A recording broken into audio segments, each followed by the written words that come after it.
அனைத்து ஆசிரியர் பெருமக்களுக்கும் அன்பு நிறைந்த மாலை வணக்கம். டீச்சர்ஸ் கேர் அகாடமியின் சார்பாக உங்கள் அனைவரிடம் பிஜிடிஆர் 2025 அக்டோபர் 12 நடைபெறுகின்ற தேர்வில் வெற்றி பெற்று பணியில் சேர்வதற்காக தங்களை சுயமாக தானே படித்து கொண்டிருக்கிற ஆசிரியர் பெருமக்களாக இருந்தாலும் சரி, எஸ்எம்சியில் பணி செய்து கொண்டே அதே பணியில் நான் அரசு ஆசிரியராக வேண்டும் என்ற நனவாக படித்து கொண்ட ஆசிரியர்களாக இருந்தாலும் சரி, தனியார் பள்ளிகளில் பல்வேறு விதமான இன்னல்கள், துன்பங்கள், சிக்கல்கள் ரோடு படித்து கொண்டிருந்தாலும் சரி, அல்லது எங்கோ ஏதோ ஒரு இடத்தில் நல்ல ஒரு மிகச்சிறந்த சப்ஜெக்ட் நாலேஜ் உள்ள ஆசிரியர் பெருமக்களிடமோ அல்லது பேராசிரியரிடமோ அல்லது இன்னும் இதுபோல் டிஆர்பி 4 வருடத்துக்கு ஒரு முறை ஒரு டிஆர்பி கூட தொடர்ந்து நடத்தி கொண்டிருக்கிற பல்வேறு பயிற்சி நிறுவனங்களை படித்திருந்தாலும் சரி, இந்த முக்கியமாக நமது டீச்சர்ஸ் கேர் அகாடமியில் கிட்டத்தட்ட யூஜி, பிஜி, எஸ்ஜி, பிஇஓ பல்வேறு பணிகளில் நிறைய ஆசிரியர் பெருமக்கள் தேர்ச்சி பெற்றவங்களும் படிச்சுட்டு இருக்காங்க. இன்றைக்கி நிறைய பேர் கூடுதலான ஆசிரியர் பெருமக்கள் ஆன்லைன்லேயே இன்றைக்கி நிறைய ரொம்ப கூடுதலான மக்கள் படிக்கிறார்கள். அதில் எஸ்ஜிடிஆர்பி தேர்வில் தேர்ச்சி பெற்றவங்களும் இருக்கிறார்கள், யூஜிடிஆரில் தேர்ச்சி பெற்ற ஆசிரியர் பெருமக்களும் இருக்கிறார்கள். முன்பு நடைபெற்ற தேர்வுகளில் 1 மார்க், 2 மார்க், 5 மார்க்கில் போன ஆசிரியர் பெருமக்களும் இருக்கிறார்கள். புதியதாக இந்த கல்லூரியிலே முடித்து விட்டு கனவுகளோடு வெளியே உள்ள நிறைய புதிய ஆசிரியர் பெருமக்களும் சரி, அதாவது அவர்கள் எல்லாருமே நிறைய பேர் நம்ம டிசிஓலையும் படிச்சுட்டு இருக்காங்க. ஸோ எல்லாருக்குமே காமனாக நான் சொல்லக்கூடிய ஒரு மிகச்சிறந்த ஒரு பதிவு. இந்த பதிவு உங்களுக்கு ரொம்ப ரொம்ப பயனுள்ள முறையில், சிறந்த முறையில் உங்களுக்கு இருக்கும் என்ற ஒரு நம்பிக்கை எனக்கு இருக்கிறது. அது சரியான முறையில் சரியான விதத்தில் பயன்படுத்திக்கணும்னு அன்போடு கேட்டுக்கிறேன். பிஜிடிஆர்பி 2020 அக்டோபர் 12 மொத்தம் உங்களுக்கு இப்போது 60 நாள் இருக்குது. ஸோ 60 நாள் நான் என்ன சார் பண்ணணும்? 60 நாளைக்குமே நீங்கள் ஒரு நாளைக்கு படித்தா 6 மணி நேரம் படிக்கிறேன் சார், 18 மணி நேரம் படிக்கிறேன் சார், 2 மணி நேரம் படிக்கிறேன் சார், முக்கியம் இல்லை. எப்படி கரெக்டாக பிளான் பண்ணி முக்கியமான கட்டுகளை இந்த மெட்டீரியல்ஸை கரெக்டாக கோத்ரூ பண்ணி படிக்கிறீங்களோ அவர்கள் அனைவருக்குமே வெற்றி வாய்ப்புக்கு பிரகாசமாக இருக்குது. ஒரு நாளைக்கு 2 மார்க் கரெக்டாக படித்தா கூட போதும். ஸோ மொத்தம் 120 மார்க். ஸோ நமக்கு பிஜிடிஆர்பி நீங்கள் பாஸ் பண்ணோம் அப்படின்னா நீங்கள் 99 மார்க்கு மேலே எடுத்தவங்க எல்லாருக்குமே பணி ஆணை கிடைப்பதற்கு பிரகாசமான வாய்ப்புகள் உள்ளது. இப்போ சமீபத்தில் கொடுக்கப்பட்டுள்ள இந்த 2000 சீட்டு, அதாவது கூட இன்னும் ஒரு 1000 சீட்டு வருவதற்கு வாய்ப்புகள் உள்ளது என டிசியை கணிச்சு சொல்லியிருக்காங்க. ஸோ 2000 சீட்டுக்கு மேலே அப்படின்னா எல்லா சப்ஜெக்ட்டுமே ஃபிசிக்ஸோ, கெமிஸ்ட்ரியோ, பாட்னியோ, ஹிஸ்ட்ரியோ அல்லது எக்கனாமிக்ஸோ எந்த சப்ஜெக்டாக இருந்தாலும் 99 மார்க்கை கிராஸ் பண்ணவங்க அத்தனை பேருமே அடுத்த லைஃப்பில் 100க்கு 100% அவங்க என்ன பண்ணலாம், அவங்களுடைய லைஃப்பில் கேரியரில் கவர்மெண்ட் ஜாபில் அவங்களுடைய பணியை தொடங்கலான்றது ஒரு தீர்க்கமான ஐதீகமான ஒரு நம்பிக்கை முடிவு.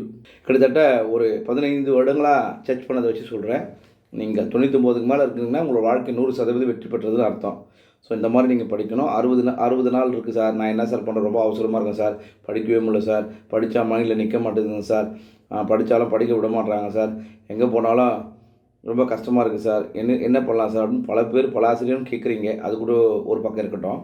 ஆனால் இப்போ இருக்கிற இந்த ஷார்ட் டைமில் 60 நாட்களில் நீங்கள் ஒரு தேர்வுக்கு அந்த 12ஆம் தேதி நீங்கள் நடக்க போகிற நிகழ்வுக்கு முன்னோட்டமாக வெள்ளோட்டமாக என்ன நடக்குன்றதையும், ஸோ நீங்கள் என்ன மாதிரி உங்களை தயார்படுத்திக்கலான்றதுக்கும், கட்டாயம் தேர்ச்சி பெற்று பணியில் சேருவதற்கான வாய்ப்புகளை எப்படி நீங்கள் உங்களை மாற்றி அமைச்சிக்கலான்றதுக்கும் நான் பேச வரேன். ஸோ ஃபஸ்ட்டு முன்னெல்லாம் எழுதின ஓஎம்ஆர் பேஸ்டு கம்ப்யூட்டர் பேஸ் எழுதினாங்க. இப்போ ஓஎம்ஆர் பேஸ்ன்னு சொல்லிட்டாங்க. பிஇஓ 2 முறை எழுதிட்டாங்க. அடுத்தது எஸ்ஜிடிஆர்பி போயிடுச்சு, யூஜிடிஆர்பி போயிடுச்சு, அடுத்து நமக்கு பிஜிடிஆர்பி இருப்பது. ஸோ எஸ்ஜிடிஆர்பி எழுதுறவங்க எந்த எக்ஸாமாக இருந்தாலும் பிஜி இது வரைக்கும் அடுத்ததாக ஓஎம்ஆரில் எழுதாதவங்க நிறைய பேர் எழுதுவீங்க. ஸோ அதனால் ஓஎம்ஆர் எந்த மாதிரி இருக்குது, எந்த மாதிரி இருக்கும், நீங்கள் எப்படி உங்களை தயார்படுத்தணுன்றது தான் சொல்லலான்னு வரேன். ஓஎம்ஆர் விடைத்தாளோட அமைப்பு, அதில் அதுக்கப்புறம் நீங்கள் வெற்றி பெறுவதற்காக நீங்கள் செய்ய வேண்டிய விஷயங்கள், இது முன்னெடுக்க வேண்டிய விஷயங்களை பற்றி நம்ம பேசுவோம். ஃபஸ்ட் ஒன் பார்த்தீங்கன்னா, உங்கள் பிஜிடிஆர் 2020 அக்டோபர் 12க்கு நீங்கள் ஓஎம்ஆர் விடைத்தாளோட அமைப்பு அப்படின்றது பார்த்தீங்கன்னா எந்த மாதிரி இருக்குன்னா, இதில் இருக்க பாருங்கள், டிசிஓட உங்களுக்கு மெட்டீரியல் வாங்கியிருந்தீங்கன்னாவோ, ஒரு புக்கு வாங்கியிருந்தாலும் சரி, அமேசானில் வாங்கியிருந்தாலும் சரி, டீச்சர்ஸ் கேர் அகாடமியில் வாங்கியிருந்தாலும் சரி, இல்லை இதுக்கு முன்னே படிச்சுட்டு ஏற்கனவே இருந்தாலும் சரி, அவங்க எல்லாருக்குமே இப்போது இந்த புது ஓஎம்ஆர் பேஸ்ட் மெட்டீரியல் இந்த கண்டிப்பாகவே ஃப்ரீ சாம்பிளாக அனுப்பிட்டுருப்பாங்க. குறைஞ்சபட்சம் 5 இருக்கும், அதிகபட்சம் 10 இருக்கும். நீங்கள் நகல் எடுத்துக்கலாம். ஸோ இந்த மாதிரி உங்களுக்கு கொஷின் பேப்பர்ஸில் செட்டிங்கில் இருக்கும். உங்களுக்கு பார்த்திங்கன்னா 180 வரும். இது 1லேருந்து ஆரம்பிச்சிருக்கு. இது 180 வந்திருக்கு. அதாவது 180 180 இருக்குது. ஸோ 180 அப்படின்ற பேட்டர்னில் தான் இப்படி வரும். இதை நீங்கள் 100க்கு 100% இதை தான் நீங்கள் பார்க்குறீங்க. இதேமாரியே நிறைய வச்சுருப்பீங்க. சப்போஸ் யாருக்குன்னா இல்லைனா கூட நீங்கள் டிசிஏவில் கால் பண்ணி கூட வாங்கிக்கலாம். ஒன்றும் பிரச்சனை இல்லை. நீங்கள் DC exam download mobile app install பண்ணிட்டீங்கன்னா அதுக்குள்ளே உங்களுக்கு ப்ரீ சாம்பிள் இது போட்டிருப்பாங்க. வேணும்னா ஒரு சாம்பிள் வாங்கி எடுத்து எழுதி பார்க்கலாம். ஓகேங்களா? இது மாதிரி 180 இருக்கும். 1லேருந்து 180 இருக்கும். சரிங்களா? சரிங்க டீச்சர். 1லேருந்து 180 லைனாக தான் இருக்கும், மாற்றி மாற்றிலாம் இருக்காது. இதில் பார்த்தீங்கன்னா தமிழில் 30 மார்க்கு. அடுத்ததாக வந்து முதன்மை பாடம் 1லேருந்து 10 அலகுகள். அது வந்து ஃபிசிக்ஸு, கெமிஸ்ட்ரி இருந்தாலும் சரி, ஹிஸ்ட்ரி, எக்கனாமிக்ஸ், காமர்ஸ் இருந்தாலும் சரி, 1லேருந்து 10 யூனிட்டு. அது வந்து 110 மார்க்கு. கல்வியியல் மற்றும் உளவியல் அப்படின்ற பார்த்தீங்கன்னா 30 மார்க். அதாவது 10 அலகுகள், ஒரு 10 யூனிட் கொடுத்துருக்காங்க. மொத்தம் உங்களுக்கு 30 மார்க்கு. பொது அறிவுன்றது 10 அலகுகள் கொடுத்துருக்காங்க. இது ஒரு 10 மார்க்கு. எல்லாம் மொத்தமாக சேர்த்தா 180 மார்க் வருது. இந்த கொஷின் பேப்பர் வந்து உங்களுக்கு எத்தனை பேஜ் இருக்கும்னு பார்த்தீங்கன்னா அதிகபட்சமாக 170 பக்கங்கள் இருக்கும். 170 பக்கங்கள் கொண்ட ஒரு புக்கு மாதிரி கொடுப்பாங்க. சரிங்களா? டிசிஏவில் பெரிய பெரிய புக்காக தராங்க இல்லையா, அதை விட பெரிய புத்தகமாக தான் டிஆர்பி உங்களுக்கு தர போகிறாங்க. ஸோ 170 பக்கம் இருக்கும். நீங்கள் 3 மணி நேரத்தில் எழுதக்கூடிய ஒரு தேர்வு, அதை படித்து புரிந்து கொண்டு நன்றாக விடையளிக்கக்கூடிய ஒரு நபராக இருக்கணும்னா நம்ம எப்படியோ இருப்போம், ஸ்பீடாக இருப்போம். ரொம்ப படித்தவங்க ஸ்பீடாக இருப்பாங்க. ஸோ மற்றவங்க கொஞ்சம் புரிஞ்சுக்கிற மாதிரி இருப்பாங்க. ஓரளவுக்கு ட்ரை பண்ணுவாங்க. இந்த புத்தகத்தை 3 மணி நேரம் தேர்வு எழுதணும்னு உங்களுக்கு இன்ஸ்ட்ரக்ஷன் கொடுத்துருப்பாங்க. ஆனால் இந்த தேர்வு குறைஞ்சபட்சம் ஒரு 4.25 மணி நேரம் எழுதக்கூடிய ஒரு அமைப்பில் இருக்கும்.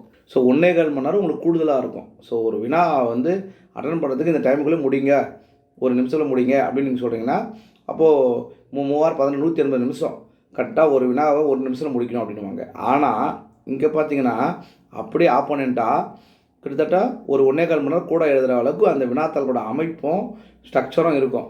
அதனால் நீங்கள் என்ன பண்ணுவீங்கன்னா, ஃபஸ்ட்டில் ஒரு 100 கொஷின் எழுதும்போதே மீதிலாம் என்ன பண்ணுவீங்க, வேகமாக போவீங்க. அப்போ படிக்காமே போட்டு கூட வந்துடுவீங்க. அதனால் 3 மணி நேர தேர்வு என்பது ஒரு நீங்கள் தயாராக வேண்டிய ஒரு கவர்மெண்ட் கொடுத்த டைமு.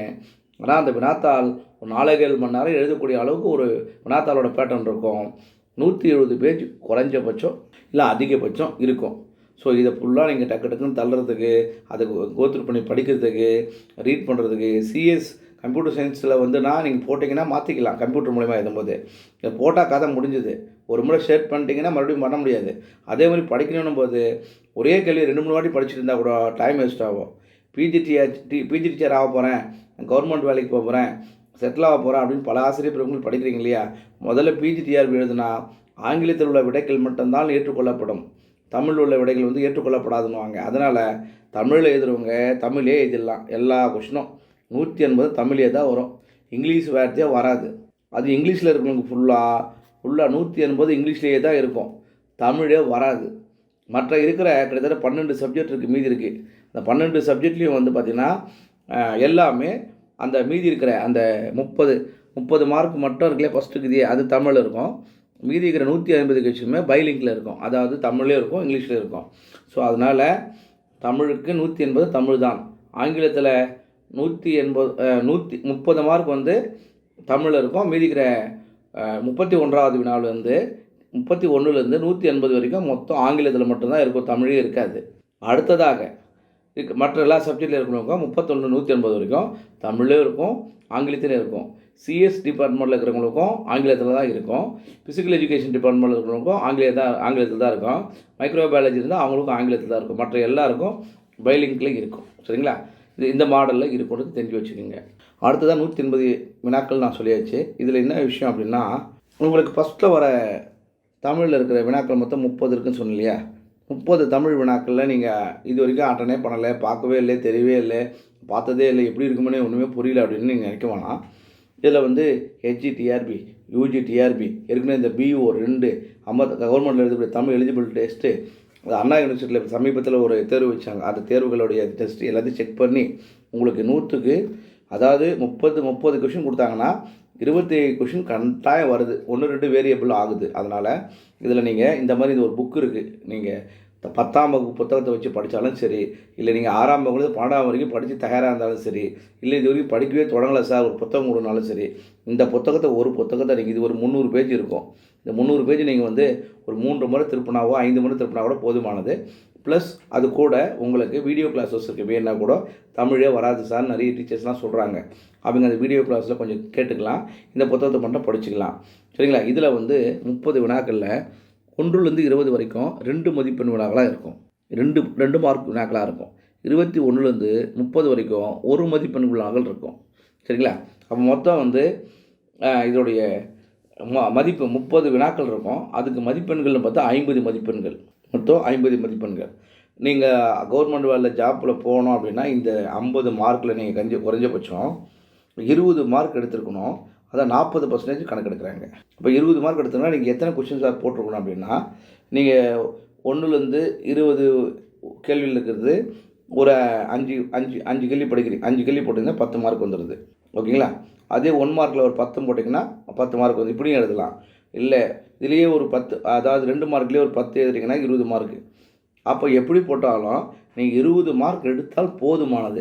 ஒருவேளை சார் நான் 30 எடுத்தேன் அப்படின்னா, யூஜிடிஆர்பிலாம் 30 எடுத்தவங்களே குறைஞ்சபட்சம் 300-500 பேர் இருக்காங்க. அதனால் எந்த பெனிஃபிட்டும் கிடையாது. நீங்கள் எடுக்க வேண்டியது வெறும் 20 மதிப்பெண்கள் தான். அதுக்கு நீங்கள் அட்டன் பண்ண வேண்டிய வினாக்கள் மொத்தமாக நீங்கள் கணக்கெடுத்திங்கன்னா ஒரு 12 வினா வருது. சரிங்களா? 2 மார்க்கு அப்படின்னா 12, 1 மார்க் அப்படின்னா ஒரு 5, இதில் ஒரு 8 அப்படின்ற மாதிரி வச்சுங்க. 8 இது ஒரு 16 மார்க்கு, இது ஒரு 5 அப்படின்னா இது 5 மார்க், அப்போ 21 மார்க்கு. ஸோ 2 மார்க்கில் 8 போட்டால் போதும். 1 மார்க் எப்படி போட்டாலும் சரி, 30ல் நீங்கள் எடுக்க வேண்டிய மார்க்கு இந்த பேட்டர்னில் கொடுத்துருக்காங்க. அது பிரகாரம் நீங்கள் 40% எடுத்துருக்கணும். 20 மதிப்பெண்கள் எடுத்தால் உங்களுடைய வினாத்தாள், உங்களுடைய விடைத்தாள் அடுத்ததாக மெயின் சப்ஜெக்டில் திருத்தப்படும், அது கணக்கில் எடுக்கப்படும் சொல்கிறாங்க. அதனால் நிறைய டீச்சர்ஸ் ஆங்கிலம் படித்ததுனால தமிழ் வராதுன்னு நினைக்கிறீங்க. அப்படிலாம் ஒன்றும் இல்லை. இந்த ஒரு புத்தகத்தை நீங்கள் படிச்சுனாவே இதிலே ஒரு 2000 வினாக்களுக்கு மேலே போட்டிருக்காங்க. ஸோ இந்த 2000 வினாக்கள் இருக்க அந்த கொஷின்ஸை ரிவிஷன் பண்ணால் கூட உங்களுக்கு போதுமானது. சரிங்களா? ஈஸியாக வந்துடும். இது மட்டும் படித்தா போதும், வேறு எதுவுமே படிக்காதீங்க. இது வந்து உங்களுக்கு கட்டளையே இருறேன். அதனால் நீங்கள் ஒன்றும் ஒரி பண்ண வேண்டியதில்லை. சரிங்களா? ஒருவேளை நீங்கள் வேறு ஏதாவது புத்தகங்களை வாசித்தேன் படித்தேன் போதுமானதுன்னா விட்டுருங்க, அவ்வளோதான். அடுத்ததாக முதன்மை பாடம். இப்போ நம்ம அதில் வந்து நம்ம சொன்ன மாதிரி 20 மார்க் எடுத்துக்கணும், இல்லை 12 கொஷின் போட்டிருக்கோம் நம்ம சொல்லியிருந்தோம். ஸோ இந்த அடுத்த 2வது செக்ஷன் பார்த்தீங்கன்னா முதன்மை பாடம், மெயின் சப்ஜெக்ட்ஸ். ஸோ மெயின்ஸில் என்னென்னு பார்த்தீங்கன்னா, நீங்கள் வரலாற்று பாடத்துறையாக இருந்தாலும் 10 யூனிட் இருக்கும், காமர்ஸாக இருந்தாலும் 10 யூனிட் இருக்கும், இங்கிலீஷாக இருந்தாலும் 10 யூனிட் இருக்கும். அதே ஃபிசிக்ஸ், கெமிஸ்ட்ரி, மேக்ஸாக இருந்தாலும் 10 யூனிட், சிஎஸ்னால் 10 யூனிட் தான் இருக்கும். இந்த 10 அலகுகளில் இருந்தும் உங்களுக்கு டிஎன்பிசியில் எப்படி கொடுத்துருக்காங்கன்னா, ஒரு யூனிட்டுக்கு இத்தனை மார்க்கு, சயின்ஸுக்கு 5 மார்க்கு, அடுத்ததாக பார்த்திங்கன்னா ஹிஸ்ட்ரிக்கு 15 மார்க்கு, பொலிட்டிக்ஸுக்கு 20 மார்க்கு, ஸோ உங்களுக்கு எக்கனாமிக்ஸுக்கு 20 மார்க்கு, கரண்ட் அஃபேர்ஸுக்கு 20 மார்க்கு அப்படின்னு கொடுத்துருக்காங்க. ஆனால் இங்கே இதில் என்னென்னா அந்த மாதிரி கொடுக்கல, மொத்தமாக தான் கொடுத்துருக்காங்க. அதனால் நான் வந்து இந்த 15 வருடங்களில் என்ன அனலைட் பண்ணணும் அதை உங்கள்கிட்ட ஷேர் பண்ணிக்கிறேன். வேறு ஒன்றும் இல்லை. ஒரு அழகு குறைஞ்சபட்சம் இப்போ இருக்கிற நடவடிக்கைக்கு, அதாவது டிஆர்பியில் ஒரு குறைபாடு இருக்குது, ஃப்யூச்சரில் நிவர்த்தி செய்வாங்க நான் நம்புகிறேன். ஒன்று, எந்த அலகுகளாக இருந்தாலும் அந்த யூனிட்டுக்கான புத்தகங்கள், அந்த புத்தகங்கள் எந்த புத்தகங்கள் நீங்கள் படிக்கணுன்ற அந்த ப்ரிஸ்கிரிப்ஷன் நமக்கு கொடுக்கணும். 2வது பார்த்திங்கன்னா, அந்த புத்தகங்களுக்கு அப்புறம் அவங்க கொடுக்குறது எந்தெந்த யூனிட்டுக்கு எத்தனை கேள்வி கேட்கணுன்றது கொடுக்கணும். இது ஃப்யூச்சரில் எழுத போகிற ஆசிரியர்கள், இருக்கிற ஆசிரியர்கள்லாம் நீங்கள் மெயில் அனுப்பி கோரிக்கை கொடுத்தீங்கன்னா கண்டிப்பாக ஃப்யூச்சரில் அப்படி மாறுன்ற நம்பிக்கை எனக்கு இருக்குது. ஸோ கொஞ்சம் கொஞ்சமாக மாறுது. புதிய பாடத்திட்டம் மாதிரி புதிய விஷயங்களையும் அவங்க ஆட் பண்ண தயாராக இருக்காங்க. எந்தெந்த புத்தகங்களை படிக்கணுன்றதும் கூட இருக்கணும். கல்வியியல் பாடங்கள் படிக்கணும், எஸ்கே மங்கள் புக் படிக்கணும், அகர்வால் புக்கு படிக்கணும், சாமுவேல் ரவி புக்கு படிக்கணும், தேஜாஸ் புக் படிக்கணும், இப்படின்னு உங்களுக்கு 4-5 புக்கு இருக்கும். ஸோ அதை போல் இங்கே மெயின்ஸ் படிக்கும்போது எது இதெல்லாம் படிக்கணும், அகர்வால் புக்கு படிக்கணுமா, இல்லை பாலசுப்ரமணியம் குருசாமி புக்கு படிக்கணுமா, யார் பேர் சொல்கிறீங்களோ அந்த புக்கு பேரோடு இருக்கணும் நமக்கு. சரிங்களா? சேனாவரையன் படிக்கணுமா, தொல்காப்பியம் இளம்பொருணார்து படிக்கணுமான்னு அவங்க கொடுத்தாங்கன்னா ரொம்ப ஈஸியாக இருக்கும். ஃப்யூச்சரில் அப்படி வரும் நாங்கள் நம்புகிறோம். நீங்களும் எல்லாருமே கோரிக்கை வச்சிங்கன்னா கண்டிப்பாக அது நடக்கும். ஒரு அலகுக்கான 10 அலகில் 11 வினாக்கள், அதாவது அசம்சன், அதாவது 110னா 110 மார்க்கு, 11 வரணும். ஆனால் இந்த 15 வருட வினாத்தாள்களை அனலைஸ் பண்ணி பார்க்குற போது, அதாவது இடையில ஏற்பட்ட தேர்வுகள்லாம் பார்க்கும்போது எப்படி கேட்டிருக்காங்கன்னா, ஒரு சில அலகுகளில், அந்த சின்ன அலகுகளாக இருக்கலாம், மேபி எந்தாவது இம்பார்ட்டன்ட் கொடுக்கக்கூடாத அலகுகளாக இருக்கலாம், இல்லை 7 வினாக்கள் இடம்பெற்றிருக்குது. ஒரு சில அலகுகளில் அதிகபட்சமாக ஒரு 5-6 அலகுகளில் அதிகபட்சம் 14 வினாக்கள் இடம்பெற்றிருக்குது. அதுக்கு மேலாம் போனதில்லை. சரிங்களா? ஒரு 14 வினாக்கள் மேக்ஸிமம் ஐரண்டு வந்து 14 வினாக்கள் இருக்கும். ஸோ இந்த மாதிரி இடம்பெற வாய்ப்புகள் உள்ளது. அப்போ எப்படி பார்த்தாலும் மொத்தமாக 110 வினாக்கள் இடம்பெற்றிருக்கும். சரிங்களா? இந்த வினாக்களை நீங்கள் அணுகின்ற போது எந்த துறையாக இருந்தாலும் எந்த தேர்வராக இருந்தாலும் முதல்ல என்னுடைய அம்பிள் ரெக்வஸ்ட் என்னென்னா, முதல்ல ஆங்கிலத்தில் படிக்க வேண்டும். அவர் வரலாற்று பாடமாக இருந்தாலும் சரி, அவர் மொழி பாடமாக இருந்தாலும் சரி, அல்லது அவர் ஒரு சிஎஸ் டிபார்ட்மெண்ட்டாக இருந்தாலும் சரி, இல்லை ஃபிசிக்ஸாக இருந்தாலும் சரி, யாராக இருந்தாலும் முதல்ல ஆங்கிலத்தில் எஸ் பண்ணும்போது டக்குன்னு ஈஸியாக இருக்கும். இல்லை நீங்கள் எந்த மீடியத்தில் படிக்கிறோ அது வேகமாக போனால் கூட அது டவுட் வரும். மேக்ஸிமம் ஆங்கிலத்தில் ஒரு முறை படித்து விட்டு அதுக்கப்புறம் இங்கிலீஷில் முடிச்சது தமிழில் படிச்சுன்னா ஈஸியாக இருக்கும். அதனால் ஆங்கிலம் மஸ்ட்டு, அதுக்கப்புறம் தமிழில் படிங்க. ஸோ அப்படி படிக்கும்போது வேகமாக இடம்பெறும், வேகமாக வந்து உங்களுக்கு நாலேஜ் அப்டேட் ஆகும். ஸோ சின்ன சின்ன கரெக்ஷன்ஸ் எதாக இருந்தால் கூட சரி பண்ணிக்கலாம். அதனால் ஆங்கிலம் முடித்து விட்டு மீண்டும் தமிழில் படிக்கிற மாதிரியோ வினாக்கள் அணுகிற மாதிரி இருங்க. இதில் மொத்தமாக உங்களுக்கு 110 வினாக்கள் வந்துடும். சார் அதில் நீங்கள் 12 மார்க் போட்டால் கூட போதும் சொன்னீங்க. இதில் என்ன சார் பண்ணால் அப்படின்னா, இன்றைய காலத்தில் வினாத்தாளின் வடிவமைப்பு சற்று கடினமானதாகவும் கூடுதலாகவும் இருக்கும். பட் நல்லா படிக்கிற எல்லாருக்குமே, அதை நம்பிக்கையோடு படிக்கிற எல்லாருக்குமே, சரியான லேர்னிங் மெட்டீரியல்ஸ் வச்சு படிக்கிறவங்க எல்லாருக்குமே, சரியான ஃபோக்கஸில் படிக்கிறவங்க, ஃபுல் டைமாக படிக்கிறவங்க, இல்லை எனர்ஜெட்டிக்காக படிக்கிறவங்க எல்லாருக்குமே குறைஞ்சபட்சம் 85 மதிப்பெண்கள். அதாவது ஓசி மற்றும் பிசி கொஞ்சம் தவிர்த்துருங்க. அவங்க வந்து அதிகப்படியாக 95 மார்க் மேலே இருக்கணும். மற்றபடி இருக்கிற அந்த கம்யூனிட்டி பேஸில் இருக்கிற ஆசிரியர் பெருமக்கள் வந்து ஒரு 85 மதிப்பெண்கள் மெயின்ஸ் முதன்மை பாடத்தில் எடுத்துருக்கணும். 85 மார்க் எடுத்திருந்தீங்கன்னா அதிக பெனிஃபிட்ஸு. ஏன்னா சைக்காலஜி ஒரு 10-15 மார்க் போட்டிங்கன்னா கூட 95-100 வந்துடுவீங்கன்றதுக்காக நான் இப்படி சொல்கிறேன். இது 85 ப்ளஸ் சைக்காலஜி எஜுகேஷன் மெத்தட் 15, அப்போ 100. 100க்கு மேலே எடுத்துட்டா கட்டாயம் வேலை கிடச்சிடும் அப்படின்னு நாங்கள் வந்து கன்ஃபார்ம் பண்ணுறேன். இது 100க்கு 100 நடந்துகிட்டு தான் இருக்குது. இதே அதான் சொல்கிறேன். ஸோ அப்போ நீங்கள் வெற்றி பெற குறைஞ்சபட்சம் நீங்கள் இந்த 60 நாளில் எத்தனை மார்க் எடுத்துக்கணும்? 85 மார்க் டார்கெட் பண்ணி நீங்கள் கிஸ் பண்ணுற அளவுக்கு ஒரு 85 மார்க் எடுக்கிற அளவுக்கு நீங்கள் ப்ரிப்ரேஷனை வச்சுருந்தீங்கன்னா பக்காவாக இருக்குன்றது என்னுடைய ஐடியா. அதையும் நீங்கள் ஃபாலோ பண்ணிக்கோங்க. சரிங்களா? 15 மார்க் நீங்கள் 85 மார்க் சப்ஜெக்டில் கட்டாக போட்டிங்கன்னா 15 மார்க் உங்களுடைய சைக்காலஜி ஜிகேயில் போட்டிங்கன்னா இது யாருக்கெல்லாம் பெனிஃபிட்டாக இருக்குன்னா, புதுசாக படிக்கிறவங்களும் பயப்படுற மாதிரி இருக்கும். அதை நீங்கள் வந்து இன்னொரு நாள் முயற்சி எடுத்து படிக்கும்போது ஈஸியாக இருக்கும். ஏற்கனவே டிஎன்பிசியில் ரொம்ப நாளாக படிச்சுட்ருக்கேன் சார், அப்புறம் வேறு சில சப்ஜெக்ட்லாம் நான் எழுதிட்டுருக்கேன் சார், ரொம்ப நாளாகவே நான் ட்ரை பண்ணிகிட்ருக்கேன் சார் அப்படின்னு சொல்லலாம் இருக்காங்க அந்த டீச்சர்ஸ்லாம். அவங்களுக்குலாம் இந்த சைக்காலஜி அந்த எஜுகேஷன் மெத்தடாலஜி ஓரளவுக்கு படிச்சிடுவாங்க. ப்ளஸ் ஜிகேல ஆப்டேட்டாகவே ஒரு 5-6 மார்க் உங்களுக்கு கிடச்சிரும். சரிங்களா? இது வந்து பார்த்துக்கோங்க. 85 + 15 மார்க் இருக்கக்கூடிய ஒரு ஆளாக நீங்கள் இருக்கணும். அடுத்த டாபிக் போவோம். இது வந்து கவர்மெண்ட்லேயே கொடுத்த ஜிஓ பிரகாரம் எந்த கம்யூனிட்டிக்காரங்களாக இருந்தாலும், அதாவது தமிழில் 12 மார்க் எடுத்துருக்கணும், 12 கொஷினுக்கு மேலே போட்டு 40% எடுத்துருக்கணும், ஓகே. ஆனால் சப்ஜெக்டுக்குள்ளே நீங்கள் ஜிடியாக இருக்கிறவங்க யாராக இருந்தாலும் 150 75 மார்க் எடுத்திருந்தால் தான் அவர் வந்து எலிஜிபிள். அவருடைய முதுகலை ஆசிரியராக பணி ஆணை பெறுவதற்கு தகுதி உடையவர். இந்த ஜிடியில் இருக்கிறவங்க வந்து சார் ஒரு 74 எடுத்திருக்கேன் சார் அப்படின்னாலும் அவர் வந்து எலிஜிபிள் கிடையாது. அவர் வந்து எடுக்க மாட்டாங்க. இது வந்து கோர்ட் ஆர்டர். அதனால் 75 மார்க் எடுத்துருக்கணும் ஓசி, பிசி மற்ற இதர ஆட்கள். அடுத்ததாக எஸ்சி, எஸ்சிஏன்றவங்க 45% கேட்குறாங்க. அது 68 மார்க் எடுத்துருக்கணும். ஸோ அப்போ 68 மார்க் வினாத்தாள் ரொம்ப கஷ்டமாக இருக்குது. ரொம்ப படித்தேன் சார், எனக்கு ஒரு 67 மார்க் தான் 67% வந்தனால அவர் வேலைக்கு போக முடியாது. சார் எனக்கு 77 வந்திருக்கு சார் அப்படின்னா 77 வந்திருந்தாலும் கண்டிப்பாக அவருக்கு வினாத்தாள் கடினமாக இருந்தால் அது 77 எடுத்துகிட்டு கூட கட்டாப்பாக வரலாம். சரிங்களா? அடுத்ததாக எஸ்டி அப்படின்னும்போது பார்த்தீங்கன்னா 40% எவ்வளோ இருக்குது? 40%. அது 60 மார்க் எடுத்தால் ஒரு போதுமானது. ஒரு எஸ்டி பீப்புளாக இருக்கிற ஒருத்தர் வந்து 60 மார்க் 150க்கு 60 மார்க் எடுத்திருந்தால் கூட அவர் வந்து எலிஜிபிள். ஒருவேளை 59 தான் எடுத்திருந்தால் அவர் வந்து கவர்மெண்ட் வேலைக்கு வரதுக்கு தகுதி இல்லைன்னு அர்த்தம்.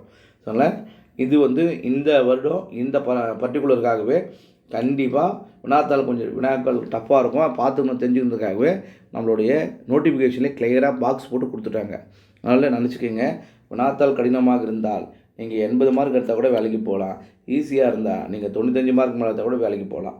சரிங்களா? ஆனால் வினாத்தாள் இந்த ஆண்டுக்கு நம்ம கூர்நோக்கி பார்க்கன்ற போது பிஓக்கோ அல்லது எஸ்ஜிடிஆர்பியோ யூஜிடிஆர்பியோலாம் சற்று ஒரு 75% கடினமானதாக தான் இருந்தது. ஆனால் பிஜி தான் ரொம்ப போன முறை ரொம்ப ஈஸியாக கேட்டிருந்தாங்க. பட் ஆனால் இந்த முறை அப்படி இருக்க வாய்ப்புகள் இல்லை அப்படின்னு ஈஸியாக கணிக்கிறது. மூல நூல்களையும் முக்கியமான நூல்களையும் ரொம்ப உஷாராக படிக்கிறவங்க டைமை ரொம்ப சீக்கிரமாக எக்ஸாம் எழுதி முடிக்கிறவங்களுக்குலாம் வேலை வாய்ப்பு அதிகமாக இருக்குது. ஸோ நான் 4.25 மணி நேரத்தை 3 மணியில் 2.25 மணி நேரத்தை கூட எழுதுன்ற அளவுக்கு பாசிட்டிவ் எக்ஸ்பீரியன்ஸு நல்ல நாலேஜ் இருக்கிறவங்களுக்கு தான் இந்த முறை பெனிஃபிஷரி அதிகமாக இருக்குன்னு நினைக்கிறேன். சரிங்களா? ரைட். அப்போது ஜிடிக்கு 75 மார்க் எடுத்துருக்கணும். அடுத்து எஸ்சிக்கு 68 மார்க் எடுத்துருங்க. எஸ்டிக்கு பார்த்தீங்கன்னா கண்டிப்பாக 60 மார்க் எடுத்துருங்க. எடுத்திருந்தால் கண்டிப்பாக அவர்களுக்கு பணியாணைகள் வேலை வாய்ப்புகளுக்கு உத்தரவாதம் அளிக்கப்படுகிறதுன்றாங்க. ஸோ அப்போ இது மட்டும் எடுத்தால் எனக்கு வேலை கிடச்சிருமா இல்லை, ஒரு வேலை யாருமே எடுக்கல, நீங்கள் தான் எடுத்துருக்கீங்கன்னா நீங்கள் தான் அந்த மார்க்குள்ளே இருந்தால் கூட வேலை எடுத்துருவாங்க. இல்லை கொஷின் பேப்பர் கொஞ்சம் ஈஸியாக இருக்குது அப்படின்னு நீங்கள் நினச்சிங்கன்னா கூடுதலான மதிப்பெண்கள் நிறைய பேர் எடுக்க வாய்ப்புகள் இருக்குது. இந்த வினாத்தாள் அமைப்பு எப்படி இருக்கும் அப்படின்றதுக்கு சொல்லிட்டேன் முதல்லையே. கட்டாய தமிழ், அதாவது முதன்மை பாடம் ரெண்டுத்துக்குமே வினாக்களை பார்க்கலாம். இப்படி தான் கொஷின் கொடுத்துருப்பாங்க. Part A, part B. இது வந்து பார்ட் பி அவங்களா. ஸோ 2ஆக இருக்கும். பார்ட் ஏல பார்த்தீங்கன்னா 30 வினா இருக்கும். இப்போ பார்க்க பாருங்கள், இந்த முதல்ல எடுத்தோடனே பாருங்கள், தவறான இணையை தேர்க, இது வந்து இது சரியானது. அடுத்தது பார்த்திங்கன்னா இந்த மாதிரி இந்த படிக்கும்போது இதுவே பெரிய பரீட்சை எழுதுகிற மாதிரி ஃபீல் பண்ணுற மாதிரி உண்டாக்கியிருக்காங்க பாருங்கள். இது செப்பலோசை, இதுக்கிட்ட பார்த்திங்கன்னா ஆங்கில சொற்கள் இடையான தமிழ் சொற்கள், ஒவ்வொருத்தரும் ஒரு கொஷின் கேட்டிருக்காங்க பாருங்கள். ஒரே இடத்துல கேட்கல. அப்போ அந்த 300 பேஜில் இருந்தால் வரும்னு சொன்னேன். ஆனால் இந்த மாதிரி மொத்தமாக கேட்பாங்க. ஸோ இந்த மாதிரி இருக்குதான் 2 மார்க். இதெல்லாம் வந்து 2 மார்க், சரிங்களா. அடுத்ததாக இந்த மாதிரி கொஞ்சம் டஃப்பாக இருக்கிறதுலாம் வந்து மேட்ச் த ஃபாலோவிங்கு, ரீசனிங்கு. ஸோ இது வந்து அந்த இலக்கணத்துலேருந்து ஒரு வினா அது மாதிரி எடுக்கிறதுலாம் வந்து 2 மார்க்காக இருக்கும், கொஞ்சம் டஃப்பாக இருக்கும். 1 மார்க்லாம் பாருங்கள், நீங்கள் படித்தா சிம்பிளாக இருக்கலாம். ஓரிரு நூலை எழுதிவார் யார், அண்ணா அப்படின்னு ஒன்று சொல்லிட்டீங்க. சில நேரங்களில் சில மனிதர்கள் நூலை எழுதினோம் ஜெயகாந்தன் அப்படின்னு சொல்லிடுவீங்க. ஸோ இந்த மாதிரி இதில் எதுக்குவாங்க, தலைமுறைக்கு ஒரு முறை மட்டுமே மலர்வது எதுன்னு கேட்குறாங்க, இல்லைங்களா. இது யாருன்னு பார்த்தீங்கன்னா உங்களுக்கு இது மூங்கில் அப்படின்றது உங்களுக்கு சிம்பிள் கொஷின்ஸ் தான். இந்த மாதிரி வினாக்கள்லாம் 1 மார்க்கில் இருக்குது. ஸோ இதெல்லாம் கொஞ்சம் டஃப்பாக 2 மார்க்கு. இலக்கணங்கள் இலக்கியங்கள்லேருந்து எந்த நூல் எந்த ஆசிரியர்லாம் பொறுத்துக்கெல்லாம் கேட்டிருக்காங்க. ஸோ எப்படி படித்தாலும் உங்களுக்கு இதில் நீங்கள் 12 மார்க்கு மேலே எடுத்த 12 வினாக்களுக்கு மேலே அட்டன் பண்ணி கரெக்டாக போட்டால் போதுமானதுன்னு சொன்னேன். 2 மார்க்கு 21 வரைக்கும் இருக்கும், 1லேருந்து 20 வரைக்கும் இருக்கும். இது வந்து பார்த்தீங்கன்னா 21லேருந்து 30 வரைக்கும் இருக்கும், சரிங்களா. இதை கவனித்து உஷாராக எழுதுங்க டீச்சர்ஸ். அடுத்ததாக ஸோ முதன்மை பாடத்தில் எந்த மாதிரி மெயின் சப்ஜெக்டில் எப்படி சார் இருக்கும் அப்படின்னா ரொம்ப கஷ்டமாக தான் இருக்கும். அது வந்து நீங்களே ஃபிக்ஸ் பண்ணிக்கலாம். பட் ஆனால் படித்தவங்களுக்கு ரொம்ப ஈஸியாக இருக்கும். படித்து கொண்டு இருக்கிறவங்களுக்கும் ஜெயிக்க போகிறோன்னு நினைக்கிறவங்களுக்கும் ரொம்ப ஈஸியாக இருக்கும். இது பார்த்திங்கன்னா சாதாரணமாக வந்து ஒரு பேசிக்காக ஒரு கொஷின்ஸு. அடுத்ததாக பார்த்திங்கன்னா விச்சோன்னா இந்த ஸ்டேட்மெண்ட்டில் கூற்று ஏ அண்டு காரணம் கொடுத்துருக்காங்க, ரீசனிங் கொடுத்துருக்காங்க. ஸோ இந்த மாதிரி கொஷின்ஸை படிக்கும்போது தமிழ் இங்கிலீஷில் பார்த்தீங்கன்னா மொத்தமாக நான் சொன்ன மாதிரி 120 பேஜ் வரும். இந்த மாதிரி தமிழ் இங்கிலீஷ் ரெண்டுமே இருக்கும், இல்லை. கூற்றுக்களை எது வந்து உண்மை அல்ல, அப்போ இதெல்லாம் சரியானதுன்னு தெரிஞ்சால் தான் நெகட்டிவானது உங்களுக்கு கண்டுபிடிக்க முடியும். So which one of the wrong, which one of the right அப்படின்னு கேட்பாங்க. ஸோ அடுத்ததாக பார்த்திங்கன்னா இது மேட்ச் த ஃபாலோவிங் கேட்பாங்க. மேட்ச் த ஃபாலோவிங்கில் பார்த்திங்கன்னா பேசிக்காக தெரிகிற மேட்ச் ஃபாலோவிங் வந்து சாதாரணமாக தெரியணும் உங்களுக்கு. ஸோ இந்த மாதிரி மேட்ச் த ஃபாலோவிங் வந்து கேட்பாங்க. அடுத்ததாக வந்து இங்கே பார்த்திங்கன்னா பொருந்தாத ஒன்று என்ன எதுன்னு கேட்குறாங்க. பொருந்தாத ஒன்று இது எந்த வந்து கரெக்டாக ஜாயிண்ட் ஆகலை, இது சரியாக இல்லை, இது வந்து சரியாக இருக்குது அப்படின்ட்டு இந்த மாதிரி கொடுத்துருக்காங்க. ஸோ அடுத்ததாக பார்த்திங்கன்னா இது புது மாடலில் கொடுக்குறாங்க. இது பார்த்திங்கன்னா இந்த இது 4 கொடுத்துருக்காங்க. 1 ரைட்டு, அதாவது 1 சரி, 2 தவறு, 3 தவறு, 4 தவறு. அப்போ பாருங்கள், இந்த 4 ஸ்டேட்மெண்ட்டுமே உங்களுக்கு தெரிஞ்சிருக்கணும். இது வந்து பார்த்திங்கன்னா 4 ஸ்டேட்மெண்ட்டுமே கரெக்டாக தெரியுதா தப்பாக தெரியுதா கன்ஃபார்மாக தெரியுதான்னு பார்க்கணும். ஸோ இந்த மாதிரி வினாக்கள்லாம் இப்போ எடுக்க ஆரம்பிச்சிட்டாங்க. ஸோ 1 சரி, 2 தவறு, 3 தவறு, 4 தவறுன்னு கொடுத்தோம். இப்போ 4 ஸ்டேட்மெண்ட்டுமே அப்போது ஒவ்வொரு வரிகளையும் நீங்கள் படிக்கின்ற போது சரியான முறையில் நீங்கள் படிக்கணும், ஓகேங்களா. ஸோ அந்த மாதிரி கேட்குறாங்க. அடுத்ததாக பார்த்திங்கன்னா அது அசிஸ்டன். அடுத்ததாக வந்து ரீசன் இது கூற்று மற்றும் காரணம், இது இந்த மாதிரியும் கேட்குறாங்க. ஸோ அடுத்ததாக வந்து கேட்பாங்க. அடுத்ததாக பார்த்திங்கன்னா எது ஒன்று சரியானது, அது 3 கொடுத்துட்டு எது ஒன்று சரியானது கொடுத்துட்டு 1 மட்டும் சரி, 3 மட்டும் சரி, 1 4 மட்டும் சரி, 3 மட்டும் சரி, 1 2 மட்டும் சரி. இந்த மாதிரி வந்து இந்த 3த்தில் கொடுத்துட்டு நீங்கள் சூஸ் பண்ணுற மாதிரி இது மாதிரி கேட்குறாங்க, சரிங்களா. அடுத்ததாக வந்து தவறானதுன்னு கேட்குறாங்க. ஸோ கண்ட இதில் எது ஒன்று தவறானதுன்னு கேட்குறாங்க. ஸோ தவறானது ஒன்றுன்னு நீங்கள் பார்க்கணும். ஸோ இந்த மாதிரி வினாக்களும் இடம்பெற்றிருக்கும். ஸோ இது வந்து மெயின் பாடத்தை பார்த்தோம். அதேமாதிரி சைக்காலஜிலாம் எந்த மாதிரி இருக்கும் சார், எஜுகேஷன் மெத்தடெலாம் இருந்திருக்கு சார், எனக்கு வந்து ரொம்ப கஷ்டமாக இருக்குன்னா 30 மார்க் இருக்குதுன்னு சொல்லிங்கன்னா எல்லாத்துக்கும் 1 மார்க் தான், ஒரு கொஷனுக்கு 1 மார்க் தான் கணக்கு. பட் நம்ம வந்து பி கேட்ரு சம்பளம் வந்து B group cadre, A group இல்லை, பி கேட்ருக்கு சம்பளம் நல்ல ஒரு 40 ரூபா கிட்ட சம்பாதிக்கணும், 45 ரூபா வாங்க போகிறோம்னா நல்லா அதுக்கேற்ற மாதிரி இருக்கணும் இல்லையா. ஸோ அதிகபட்சம் இப்போலாம் 50 ரூபாய் ஆகிப்போச்சு. இப்போ வந்து பின்வரும் இது தவறாக இணைக்கப்பட்டுள்ளது. இப்போ சரியானது எதுன்னு கேட்டால் தான் உங்களுக்கு தவறானது தெரியும். இயற்கை தத்துவம் பெற்ற சொன்னால் ஒரு ப்ராக்மெட்டிசம் பயனளவு கொள்கைன்னு முதல்ல தெரியணும். இந்த மாதிரி தவறு அப்படின்னு தெரியணும், ஓகேங்களா.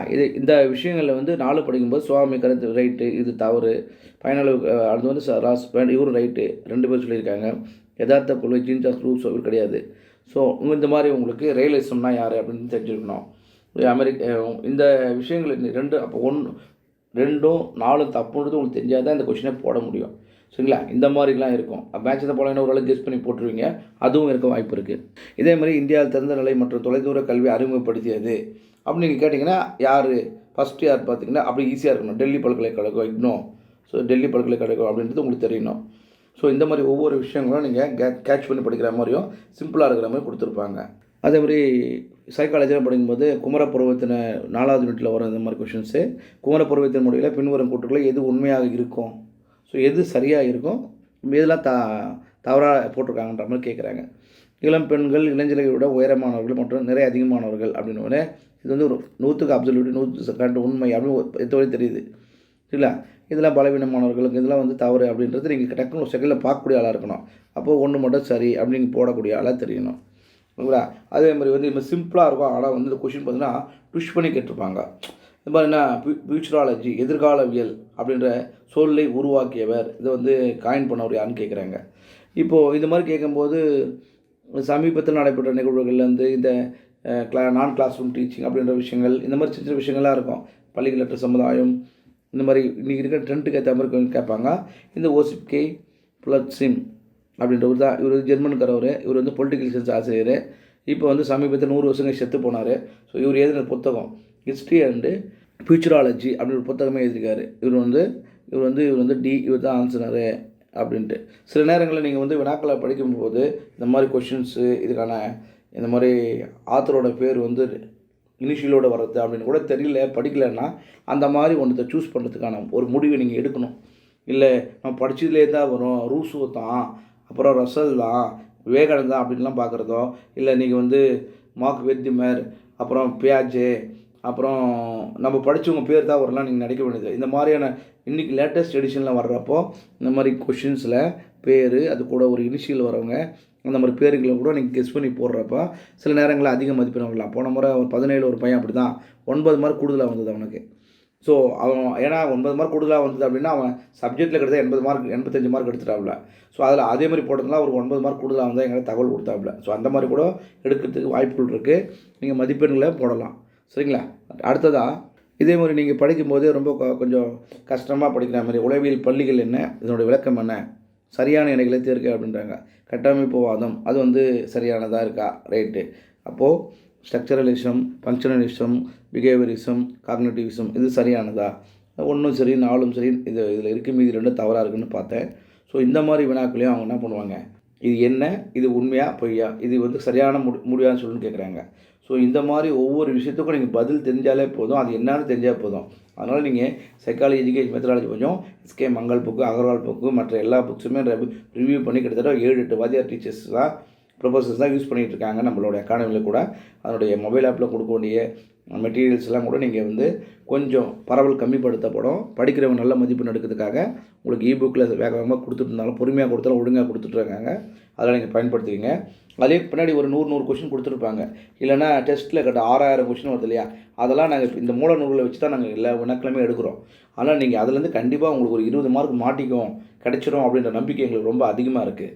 ஸோ அதனால் நீங்கள் வந்து தைரியமாக ஆன்லைனில் டெஸ்ட் எழுதினாலும் சரி, இல்லை நீங்கள் பின்னாடி கிட்ட 6000 கொஷின் இல்லாமல் இந்த புக்ஸில் நீங்கள் புக்கை வாங்கி படிக்கின்ற போது புக்ஸ் கொடுக்குறாங்க இல்லையா, அதில் வர இந்த புக்கில் இருக்கிற புக் பேக்கில் இருக்கிற 100 கொஷின்ஸு, இல்லை இந்த புக்கு அதாவது அதிகபட்சமே 90 பேஜ் 100 பேஜ் தான் வரும். இதை ஒரு 2 நாள்லேயே நீங்கள் படிச்சிடலாம். ஸோ இதெல்லாம் படிக்கின்ற போது இதுலேருந்து கண்டிப்பாக உங்களுக்கு வினாக்கள் இடம்பெறும். முழு நம்பிக்கையோட ஆன்லைன் டெஸ்ட் எதுனாலும் சரி, இல்லை நீங்கள் புக்கில் ரிவ்யூ பண்ணி படித்தாலும் சரி, ஃப்யூச்சரில் புக்காக கொடுத்தோன்னா வாங்கிக்கினாலும் சரி, ஆக மொத்தம் எல்லா சப்ஜெக்ட் படித்தாலும் இதுலேயும் நீங்கள் முக்கியத்துவம் கொடுக்கக்கூடிய ஒரு ஆளாகவும் குறைஞ்சபட்சம் ஒரு 15 மார்க்கு, அதிகபட்சம் ஒரு 18 மார்க்காவது நீங்கள் எடுக்கக்கூடிய ஒரு ஆளாக இருக்கணும். அப்போ தான் ஒரு அரசு பள்ளி ஆசிரியராக நீங்கள் உங்களால் மாற முடியும் அப்படின்ற நம்பிக்கையோடு நான் உங்களுக்கு சொல்கிறேன். இதில் நீங்கள் பயன்படுத்திக்கிறதோ இல்லை நீங்கள் அடுத்ததாக ஒரு எக்ஸ்பீரியன்ஸாக எடுத்துக்கிறதும் உங்கள் கையில் தான் இருக்குது. பயன்படுத்துபவர்கள் மிகப்பெரிய வெற்றியாளராக மாறுறாங்க. பயன்படுத்தலை பார்த்துக்கலான்னு சொன்னால் ஒரு எக்ஸ்பீரியன்ஸை பயிடுறாங்க, எக்ஸ்பீரியன்ஸோடு இருக்க போகிறாங்க, அவ்வளோதான். சரிங்களா? அதே மாதிரி பொது அறிவு. பொது அறிவில் என்ன சார் இருக்குது, இது பயங்கரமாக வருமா, ஏதாவது இருக்குமா, புதுசாக இருக்குமான்னு பார்த்தீங்கன்னா, உங்களுக்கு போன முறை ஒரு ஆன்லைனில் டெஸ்ட் எழுதும்போது எல்லாத்தையும் ரிவ்யூ பண்ணி 31 வருஷ கொஷின் பேப்பர் வந்து தனியாகவே காயின் பண்ணி புக்காக கொடுத்துருக்காங்க. நீங்கள் பயன்படுத்தலாம். இல்லை சார் எப்படி தான் வரும்னு நீங்கள் சொல்லுங்கள் அப்படின்னா, அதாவது 6 முதல் கிட்டத்தட்ட 12ஆம் வகுப்பு வரை உள்ள புத்தகங்களில் அப்படின்ற கணக்கும் இருக்கும். போன வாட்டி இருந்தது அந்த மாதிரி. இப்போ வந்து எல்லாமே டாப்பிக்லாம் மாற்றிருக்காங்க. ஹிஸ்ட்ரி ஆஃப் இந்தியானா 6 to 8லேருந்து அந்த டாபிக் வைஸ்லேருந்து கண்டிப்பாக ஒரு வினா இடம்பெறும். சரிங்களா? அது 10ஆம் வகுப்பு வரைக்கும் இருக்கலாம், இல்லை 11, 12ல இருக்கலாம். இப்போ ஒன்றாவது யூனிட் உங்களுக்கு கொடுத்துருக்காங்க இல்லையா, இது பார்த்திங்கன்னா உங்களுக்கு 11th + 12th + 6, 7, 8 இந்த 3 பாடங்களில் அதிகபட்சம் 10. இது நான் இந்த இயர்ஸில் இருக்கிற இந்த புக்ஸில் இருந்து தான் நாங்கள் வினாக்களை எடுத்துகிட்ருக்கோம். ஏன்னா அந்த ஒரு வினா வந்து காமனாக இருக்கும். இந்த 14 சப்ஜெக்ட்டுக்கு ஒரே கொஷினாக தான் இருக்கும். அதனால் ஸ்டாண்டர்டாக தான் இருப்பாங்க. ஒன்று மேட்ச் இதை போல எங்கே இருக்கும், இல்லை ரொம்ப கிளியராக இருக்கும். ஸோ எது வந்தாலும் நீங்கள் தெளிவாக படிக்கக்கூடிய ஒரு வினாவாக தான் இருக்கணும். அதனால் வந்து நீங்கள் வந்து இப்போ கீழடி பற்றி கூட சமீபத்தில் இருக்கிற கீழடி பற்றி சொல்லலாம். இரும்பு உலகத்திலே உருக்காலைகளை கொண்ட முதல் ஒரு தமிழ்நாட்டில் தமிழகம் தான் அப்படின்றதும் சொல்லலாம். ஸோ இந்த மாதிரி பொது அறிவு அவங்களுக்கு இந்தியன் ஹிஸ்ட்ரியில் ஒரு ஒன்று வரும். தமிழ்நாட்டில் வந்து இப்போ சொல்கிற மாதிரி தமிழ்நாடை பற்றியே இன்றைக்கி அதாவது இந்தியாவிலேயே உயர்கல்வித்துறையில் தமிழ்நாடு முதலிடம் பெற்ற மாநிலமாக இருக்குது. இது முக்கியமானது. உயர்கல்வித்துறையில் முதலிடம் வகிக்கும் மாநிலம் எதுன்னு கூட கேட்கலாம். இது தமிழ்நாடு அப்படின்ற ஒரு கொஷின் வரும். கரண்ட் அஃபேர்ஸாக மாறலாம், இல்லை உள்ள தமிழ்நாட்டுக்குள்ளே இருக்கிற பல்வேறு நிகழ்வுகளோ, இல்லை அரசின் நலத்திட்டங்கள் சார்ந்த ஏதோ ஒரு நான் புதல்வன் இந்த மாதிரி ஒரு ஜிகே கொஷினாக கூட அமையலாம். இல்லை நீங்கள் ஃப்யூச்சரில் தமிழகத்தில் இருக்கிற நம்ம பெரியார், சுயமரியாதை, அண்ணா அந்த மாதிரி வினாக்களாகவும் ஏதோ ஒன்று வர வாய்ப்பு இருக்குது. தமிழ்நாடு என பெயர் மாற்றம் செய்தவர் யார், அண்ணா 1969 கூட வரலாம். சரிங்களா? மறைக்கப்பட்ட பேரரசு அப்படின்னா ராபர்ட் சீவல் என்பவர் ஒரு புத்தகத்தை எழுதியிருக்காரு. அப்படியே யாரை பற்றி எழுதியிருக்காரு, அம்பி விஜயநகர பேரரசை பற்றி எழுதியிருக்காருன்னு சொல்லலாம். ஸோ இந்த மாதிரி பொலிட்டிக்கல் சயின்ஸில் வந்து ஆர்டிகல் 41 என்ன சொல்லுது, 44 என்ன சொல்லுது, 14 என்ன சொல்லுது. ஸோ அந்த மாதிரியும் முன்னுரை யார், இப்போ கடமைகள்னால் நீங்கள் வந்து ரஷ்யா, உரிமைகள்னால் அமெரிக்கா, முன்னுரைனா அயர்லாந்து, இது மாதிரி சில வினாக்களாக ஏதாவது மேட்ச் த ஃபாலோயிங் மாதிரி கேட்கலாம். ஜாகிரபியை பொறுத்த வரைக்கும் பார்த்திங்கன்னா உங்களுக்கு எந்தெந்த காற்றுகள் எங்கே வீசுது, என்னென்ன சூழல் இருக்குது அப்படின்ற மாதிரியும், இல்லை ஜாகிரபியில் முக்கியமாக என்ன அதிகமாக விளையுது, இல்லை முக்கியத்துவம் அதிகமாக இருக்குது அப்படின்ற மாதிரி அந்த மண் வகைகளோ அல்ல பயிர் வகைகளோ அல்ல அது அக்ரிகல்ச்சரில் இன்டிகிரேட் ட்ரெண்டோ அது எதுவும் வரலாம். ஜென்ரல் சயின்ஸில் காமனாக வந்து எல்லாருமே எழுதக்கூடிய மாதிரி ஒரு சயின்ஸில் ஃபிசிக்ஸோ கெமிஸ்ட்ரியோ அல்லது பயாலஜியோ இன்றைக்கி ட்ரெண்டில் இருக்கிற மாதிரி ஏதாவது ஒரு வினா வர வாய்ப்பு இருக்குது. ஸோ அடுத்து எல்லாத்தையும் 2 வரது கண்டிப்பாக எனக்கு ஒன்று தான் கொடுப்பாங்க. முன்னெல்லாம் பிஇஓ, பிஜி பழைய கிட்டத்தட்ட ஒரு 3 இப்போ முன்னாடி அதாவது இப்போ எழுதுனா எல்லாத்துலேயுமே அப்படி தான் கொடுத்துருக்காங்க. ஒரு வினா தான் ஒரு 2-3 வராது. ஸோ அடுத்ததாக பார்த்தீங்கன்னா கரண்ட் அஃபேர்ஸில் அந்த ஸ்போர்ட்ஸில் வந்து நாங்கள் இப்போ ஒரு 1000 வேர்டு தமிழ் அண்ட் இங்கிலீஷில் எடுத்திருக்கோம். ஸோ போன ஜனவரிலேருந்து ஜனவரி வரைக்கும் அதை நீங்கள் படித்தா போதும். கண்டிப்பாக இருந்து இந்த இதில் இந்த Indian economics, current affairs, scientific technology இந்த 3த்திலும் கண்டிப்பாக உங்களுக்கு இந்த 3 மார்க் கிடச்சிடும். இஸ்ரோவில் வந்து ஏரோநாட்டிக்கல்லேருந்து கண்டிப்பாக ஒரு கொஷின்ஸ் வந்துடும். சரிங்களா? இப்போ கடைசியாக வந்து இந்தியாவில் வந்து யார் வந்து விண்வெளிக்கு போயிட்டு வந்தாங்கன்றத கூட கேட்பாங்க. ஸோ இன்றைக்கி என்ன பண்ணுறது, கரண்ட் அஃபேர்ஸு, இந்தியன் எக்கனாமிக்ஸ், அடுத்து ஸ்போர்ட்ஸு, இந்த டெக்னாலஜி வந்து கண்டிப்பாக ஒரு 3 மார்க் வந்துடும். இதில் கூட ஒரு 1000 கொஷின் எடுத்திருக்காங்க எல்லா டாப்பிக்கில் இருந்தும். அந்த 350 போட்டால் ஒரு கொஷின் கண்டிப்பாக வரும். நீங்கள் எதை படிக்கிறீங்கன்றது எதை ஒன்றா படிச்சுட்டு இருக்கக்கூடாதுங்க. இந்த எக்ஸாமில் பாஸ் பண்ணுறதுக்கு இப்போ என்ன கொடுக்க போகிறாங்க, என்ன வரப்போகுது, என்ன தருவாங்கன்றதை எக்ஸிக்யூட் பண்ணி பிளான் பண்ணி அந்த டீமில் இருக்கிற மெம்பர்ஸுக்கு வந்து நாங்கள் இன்டிமேஷன் கொடுத்து அந்த மாதிரி ப்ராசஸ்லேருந்து தான் நீங்கள் வந்து சக்ஸஸ் பண்ணி படிக்கிற மாதிரி இருக்கணும். இப்போ இருக்கிற அவசரத்துக்கு எதை படிச்சுக்கோ அதை படிச்சுக்கணும் வாரிலாம் குவிச்செல்லாம் தரக்கூடாது. சில நண்பர்களோ சில இடங்களோ அப்படி கொடுத்தாலும் நீங்கள் பயன்படுத்தக்கூடாது. சரியான மோட்டிவில் சரியான விஷயத்தை கொடுக்குறது, சரியான பயன்படுத்தும் போது சரியான விகிதத்தில் நீங்கள் வெற்றி பெற்று வேலைக்கு போகலாம். அதை விட்டுட்டு நான் அதை படிக்கிறேன் இதை படிக்கிறேன்னு படிக்காதீங்க. இதில் 3 மார்க் ஈஸியாக எடுத்துடலாம். எந்த டிபார்ட்மெண்ட் டீச்சராக இருந்தாலும் current affairs, sports, economic and science and technology வந்து கண்டிப்பாக ஓகேங்களா 3 மார்க் கண்டிப்பாக வந்துடும். நீங்கள் இந்த 1000 கொஷின் யூஸ் பண்ணால் கூட போதுமானது. அடுத்தது ஆப்டிடியூட் வந்து மென்டல் எபிலிட்டி அப்படின்னும் போது பார்த்திங்கன்னா இந்த மேத்தமெட்டிக்லேருந்து அவங்க கொடுக்குற டிஎன்பிசி கூட்டுக, பெருக்குக, சுருக்குக அல்லது வட்டி எது வந்தாலும் சொல்லலாம். ஸோ ரிப்பீட்டட் நம்பர் மீன்ஸ் அப்படின்னு கூட மோகடன் கூட சொல்லலாம். இந்த மாதிரி சிம்பிள் கொஷினாக கூட கேட்கலாம். அங்கே மொத்தம் மேக்ஸ் அண்ட் மென்டல் எபிலிட்டிலேருந்து கண்டிப்பாக ஒரு வினா வரும். சரிங்களா? அடுத்ததாக அப்சர்வேஷன்ஸ். ஸோ அப்சர்வேஷன்ஸில் இன்றைக்கி இருக்கிற 10th எமிஸ்னா என்ன, உமிஸ்னா என்ன, சரிங்களா? உங்கள் இப்போ கரண்ட்டில் யூஸ் பண்ணக்கூடிய எந்த ஒரு அப்சர்வேஷனாக கூட இருக்கலாம். இல்லை நலத்திட்டங்கள் உதவிகள் வந்து ரூரல் டெவலப்மெண்ட்டாக இருக்கிறோம், இல்லை இப்போ கவர்மெண்ட் வெளியிடப்பட்ட ஸ்கீமாக இருக்கட்டும், இதுலேயும் கண்டிப்பாக ஒரு கொஷின்ஸ் உங்களுக்கு வந்துடும். இந்த 3 + 4 கொஷின்ஸு கன்ஃபார்மாக இது நம்ம கொடுக்குற இதுலேருந்தே வந்துடும். ஏன்னா நம்ம இதை அப்டேட் பண்ணிட்டோம். ஒரு 3 மந்த்துக்கு முன்னாடியே தமிழ் அண்ட் இங்கிலீஷ் மீடியம் வாங்கி ரெடி பண்ணியாச்சு. ஸோ இதுலேருந்து உங்களுக்கு 4 மார்க் வந்துடும். ஸோ அதேமாதிரி அதில் இருக்கிறதுலையும் கண்டிப்பாக வரத்துக்கு வாய்ப்புகள் இருக்குது. ஜிகே பற்றியும் கண்டிப்பாக நாங்கள் ஒரு 8 மார்க் எக்ஸ்பெக்ட் பண்ணுறோம் நம்ம இந்த டீமில். ஸோ அந்த 8 மார்க்கும் உங்களுக்கு வரும் அப்படின்ற நம்பிக்கை எங்களுக்கு இருக்குது. பயன்படுத்தி வெற்றி பெற்றால் அது உங்களுக்கும் வாழ்க்கையில் சிறப்பாக இருக்கும்னு நான் நினைக்கிறேன். சரிங்களா? ஓகே டீச்சர், இது வரைக்கும் நம்ம எல்லாத்தையும் பார்த்துட்டோம். இதுக்கப்புறம் வேறு என்ன சார் பண்ணணும் அப்படின்னா, நீங்கள் முதல்ல இனிமேல் காலங்கட்டத்தில் பதட்டம் இல்லாமல் படிக்கணும். பதட்டம் இல்லாமல் தெளிவாக படிக்கணும். அது நேரங்களை கூட்டி கொஞ்சம் அதிகமாக படிக்கணும். இதுவே உங்களுக்கு போதுமானதாக இருக்கும். சரியான கற்றுக்கலன்னு சரியான முறையில் சரியான விதத்தில் நீங்கள் பயன்படுத்தணும்.